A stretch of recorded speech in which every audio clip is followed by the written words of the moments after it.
Hey guys, M here from Transformers and Video Games, and welcome back to the channel. I've recently been tagged by my buddy Patriot Prime Reviews to take part in a small YouTuber challenge that was started by Vintage X Collectibles. This challenge is geared towards small YouTubers with under 1,000 subscribers and consists of 10 questions, which I'm going to answer right now. So sit back and enjoy, and don't forget to like, comment, subscribe, and share.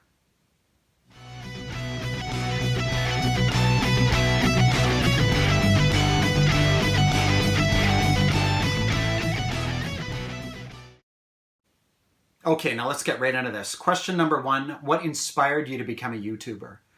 For me, that question is fairly easy. Several years ago, when I started watching YouTube videos a little bit more regularly, I came across a YouTuber that goes by the name of The Collector75.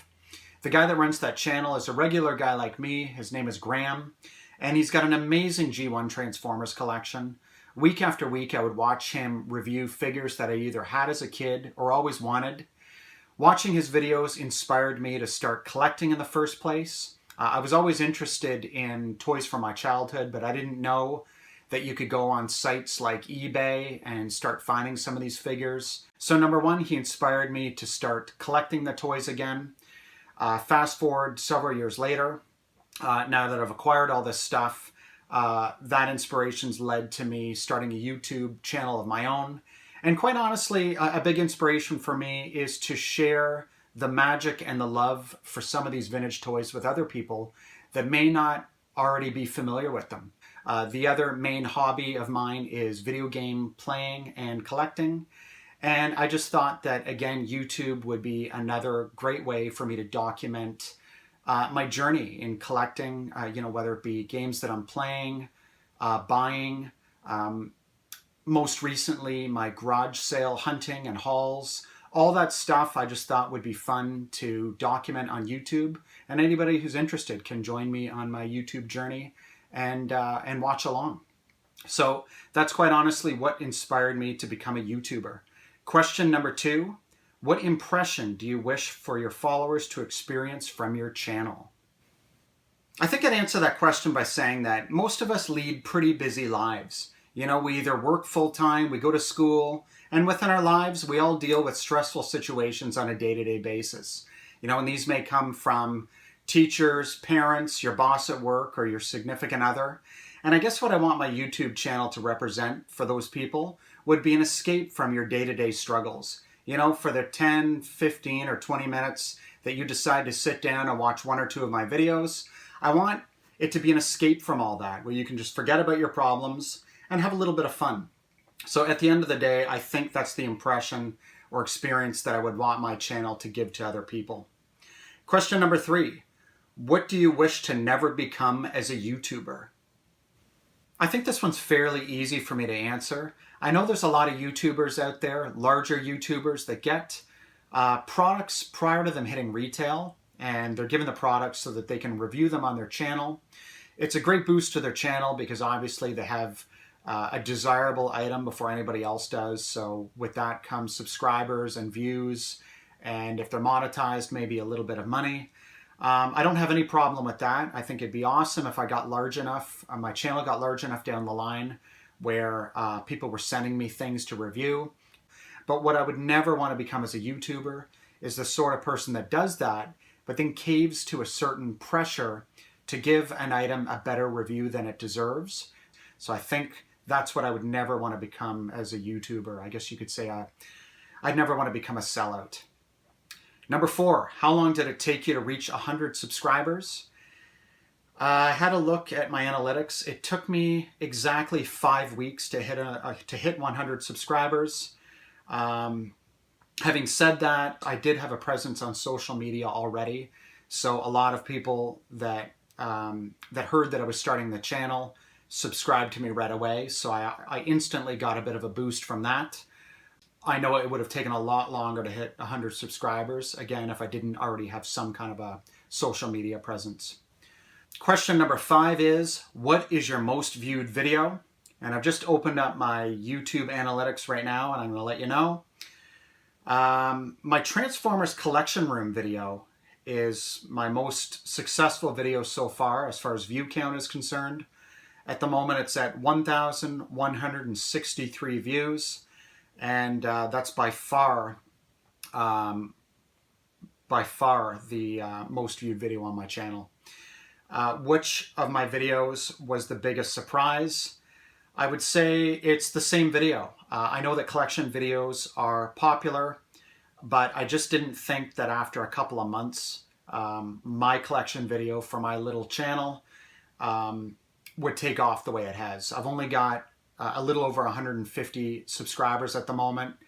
So for that many people to have come across my video and watched it and commented on it is a really big deal for me, especially given that I'm a small YouTuber and I know that YouTube doesn't really promote smaller non-monetized channels like mine. So it's sort of fighting an uphill battle to achieve whatever results it achieves.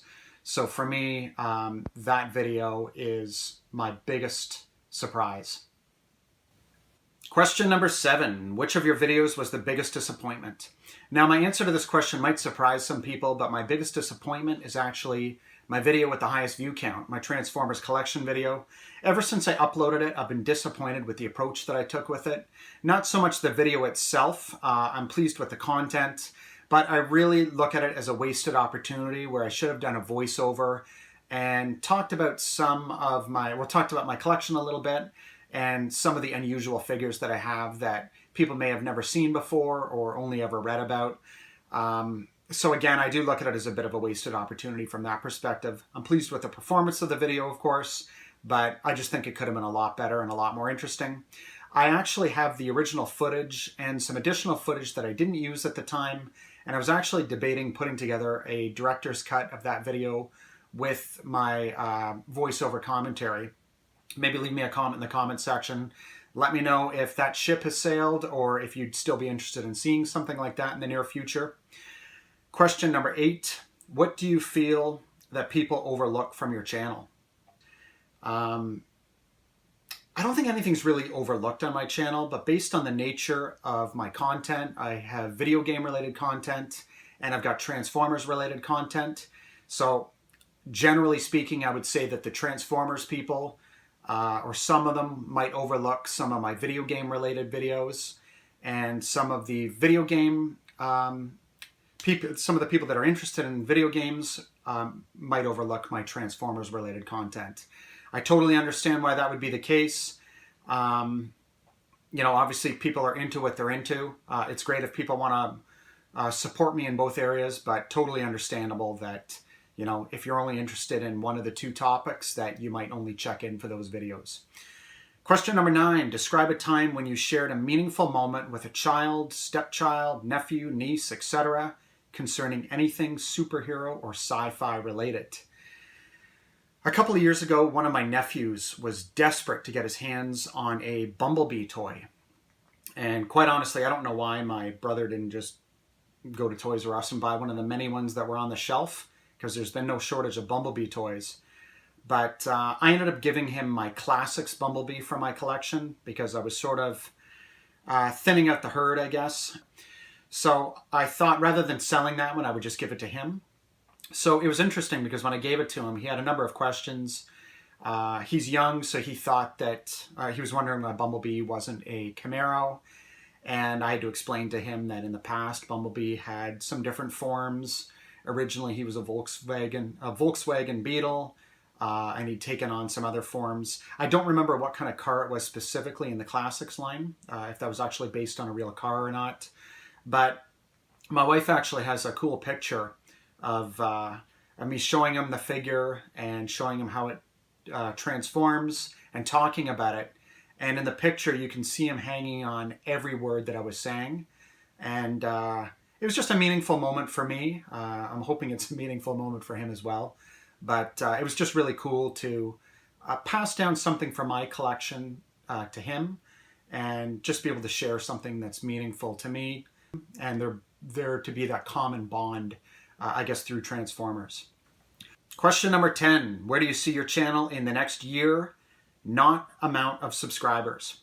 Okay, so putting aside how many subscribers I think I might have a year from now, I see my channel improving by next year. I'd like to have better external lighting. I'd like to have better audio by getting a better microphone. A better camera would be nice. But putting aside some of my sort of technical wants, I guess I would say that I see myself expanding slightly. I want to generally stay within the Transformers and video games realm when it comes to my topics, but I do plan on, you know, if I feel like doing it, maybe some random action figure reviews if they're figures that interest me.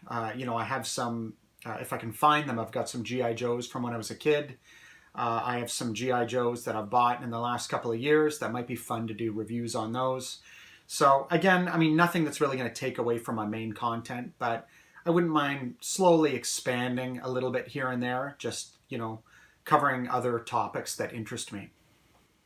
Okay, well, that's it for the 10 questions. I just wanted to thank Patriot Prime Reviews for tagging me to participate in the challenge. I also wanted to thank Vintage X Collectibles for coming up with such a cool challenge in the first place. Now I'm going to tag a couple of other people to participate if they're interested.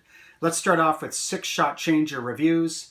They're just back from a trip to Canada, and I would imagine that they're eager to get rolling on some content for their channel. Next, we'll go with my buddy Sam from Contagious Collection, which is a video game related channel and a very cool one at that.